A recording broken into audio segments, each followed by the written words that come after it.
हरिः ओम श्री गुरुभ्यो नमः.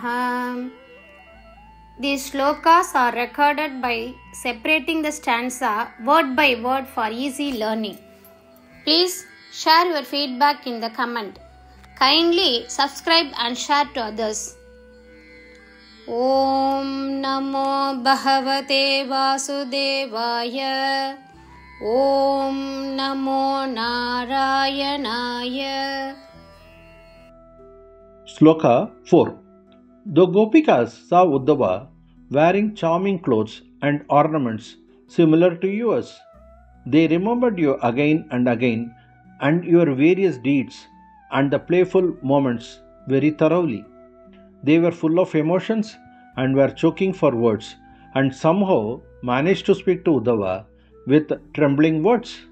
They had forgotten to observe the norms of behavior and courtesies and the differences between themselves and others. தசகம் 76 ஸ்லோகம் 4 எளிய அர்த்தம். கோபியர்கள் உத்தவர் உன்னுடையதைப் போன்ற அழகான ஆடைகளையும் ஆபரணங்களையும் அணிந்திருப்பதை கண்டார்கள். அவர்கள் உன்னை மீண்டும் மீண்டும் நினைத்தார்கள். உன்னுடைய பல்வேறு செயல்களையும் விளையாட்டுத்தனமான தருணங்களையும் மிகவும் முழுமையாக நினைவு கூர்ந்தார்கள். அவர்கள் உணர்ச்சி வசப்பட்டவர்களாக இருந்தார்கள். பேசுவதற்கு வார்த்தைகள் வராமல் தடுமாறினார்கள். எப்படியோ நடுங்கும் வார்த்தையால் உத்தவரிடம் பேசினார்கள். அதீதமான பாசத்தால் சமூக மரியாதைகளையும் தங்களுக்கும் மற்றவர்களுக்கும் இடையிலான வேறுபாடுகளையும் മറന്നുവിട്ടാர்கள். 4. ഗോപികമാർ ഉദ്ധവനെ അങ്ങയുടേതിന് സമാനമായ മനോഹരമായ വസ്ത്രങ്ങളും ആഭരണങ്ങളും ധരിച്ചിരിക്കുന്നത് കണ്ടു. അവർ അങ്ങയെ വീണ്ടും വീണ്ടും ഓർമ്മിച്ചു. അങ്ങയുടെ വിവിധ പ്രവൃത്തികളും കളികളായ നിമിഷങ്ങളും വളരെ നന്നായി ഓർത്തെടുത്തു. അവർ വികാരങ്ങൾ കൊണ്ട് നിറഞ്ഞിരുന്നു. വാക്കുകൾ വരാതെ തൊണ്ടയിടറി. എങ്ങനെയോ വിറയ്ക്കുന്ന വാക്കുകളാൽ ഉദ്ധവനോട് സംസാരിച്ചു. പെരുമാറ്റച്ചട്ടങ്ങളും മര്യാദകളും തങ്ങൾക്കും മറ്റുള്ളവർക്കും ഇടയിലുള്ള വ്യത്യാസങ്ങളും അവർ മറന്നുപോയിരുന്നു. ദൃഷ്ട്വാച ഏനം ത്വത് ഉപമ ലസത് വേഷ. ദൃഷ്ട്വാച ഏനം ത്വത് ഉപമ ലസത് വേഷ. ദൃഷ്ട്വാ ചൈനം ത്വദുപമലസത് വേഷ. ദൃഷ്ട്വാ ചൈനം ത്വദുപമലസത് വേഷ. ദൃഷ്ട്വാ ചൈനം ത്വദുപമലസത് വേഷ. ഭൂഷാഭിരാമം ഭൂഷാഭിരാമം ഭൂഷാഭിരാമം. ദൃഷ്ട്വാ ചൈനം ത്വദുപമലസത് വേഷഭൂഷാഭിരാമം. ദൃഷ്ട്വാ ചൈനം ത്വദുപമലസത് വേഷഭൂഷാഭിരാമം. ദൃഷ്ട്വാ ചൈനം ത്വദുപമലസത് വേഷഭൂഷാഭിരാമം. സ്മൃത്വാ സ്മൃത്വാ തവ വിലസിതാനി. സ്മൃത്വാ സ്മൃത്വാ തവ വിലസിതാനി. സ്മൃത്വാ സ്മൃത്വാ തവ വിലസിതാനി. ഉച്ചകൈഃ താനി താനി. ഉച്ചകൈഃ താനി താനി. ഉച്ചകൈസ്താനി താനി. ഉച്ചകൈസ്താനി താനി. ഉച്ചകൈസ്താനി താനി. സ്മൃത്വാ സ്മൃത്വാ തവ വിലസിതാനി. ഉച്ചകൈസ്താനി താനി. സ്മൃത്വാ സ്മൃത്വാ തവ വിലസിതാനി. ഉച്ചകൈസ്താനി താനി. സ്മൃത്വാ സ്മൃത്വാ തവ വിലസിതാന്യുച്ചകൈസ്താനി താനി. സ്മൃത്വാ സ്മൃത്വാ തവ വിലസിതാന്യുച്ചകൈസ്താനി താനി. സ്മൃത്വാ സ്മൃത്വാ തവ വിലസിതാന്യുച്ചകൈസ്താനി താനി. ദൃഷ്ട്വാ ചൈനം ത്വദുപമലസത് വേഷഭൂഷാഭിരാമം. സ്മൃത്വാ സ്മൃത്വാ തവ വിലസിതാന്യുച്ചകൈസ്താനി താനി. ദൃഷ്ട്വാ ചൈനം ത്വദുപമലസ് വേഷഭൂഷാഭിരാമം. സ്മൃത്വാ സ്മൃത്വാ തവ വിലസിതാന്യുച്ചകൈസ്താനി താനി. ദൃഷ്ട്വാ ചൈനം ത്വദുപമലസത് വേഷഭൂഷാഭിരാമം. സ്മൃത്വാ സ്മൃത്വാ തവ വിലസിതാന്യുച്ചകൈസ്താനി താനി.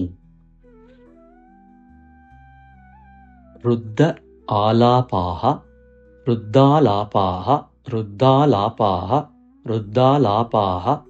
കഥമപി കഥമപി കഥമപി പുനഃ ഗദ്ഗദാം വാചമൂചുഃ.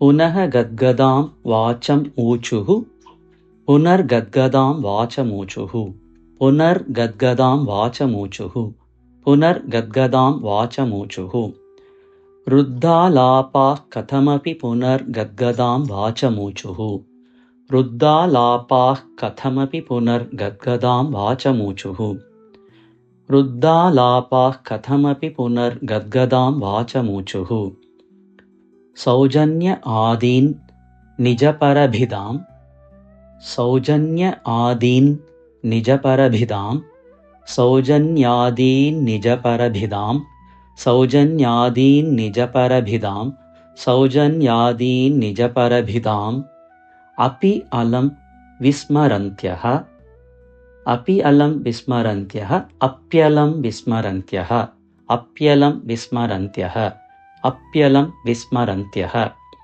सौजन्यादीन् निजपरभिदाम् अप्यलं विस्मरन्त्यः सौजन्यादीन् निजपरभिदाम् अप्यलं विस्मरन्त्यः सौजन्यादीन् निजपरभिदाम् अप्यलं विस्मरन्त्यः रुद्धालापाः कथमपि पुनर्गद्गदां वाचमूचुः सौजन्यादीन् निजपरभिदाम् अप्यलं विस्मरन्त्यः रुद्धालापाः कथमपि पुनर्गद्गदां वाचमूचुः सौजन्यादीन् निजपरभिदाम् अप्यलं विस्मरन्त्यः रुद्धालापाः कथमपि पुनर्गद्गदां वाचमूचुः सौजन्यादीन् निजपरभिदाम् अप्यलं विस्मरन्त्यः दृष्ट्वा चैनं त्वदुपमलसद्वेषभूषाभिरामं स्मृत्वा स्मृत्वा तव विलसितान् युच्छकैस्तानि तानि रुद्धालापाः कथमपि पुनर्गद्गदां वाचमूचुः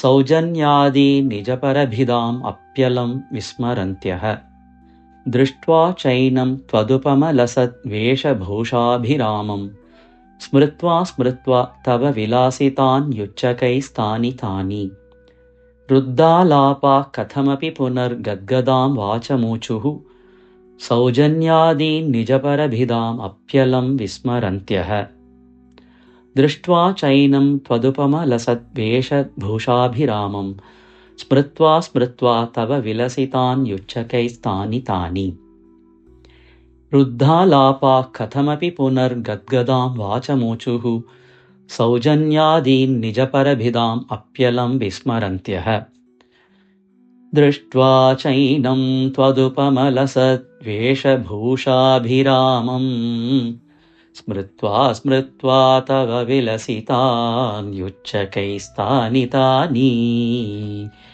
रुद्धालापाः कथमपि पुनर्गद्गदां वाचमूचुः सौजन्यादीन् निजपरभिदाम् अप्यलं विस्मरन्त्यः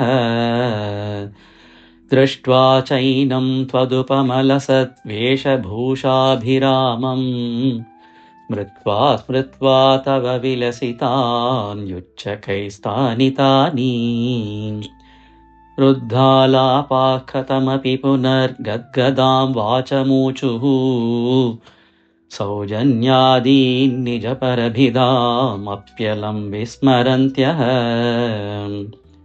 दृष्ट्वा चैनं त्वदुपमलसद्वेषभूषाभिरामं स्मृत्वा स्मृत्वा तव विलसितान् युच्छकैस्तानि तानि रुद्धालापाः कथमपि पुनर्गद्गदां वाचमूचुः सौजन्यादीन् निजपरभिदाम् अप्यलं विस्मरन्त्यः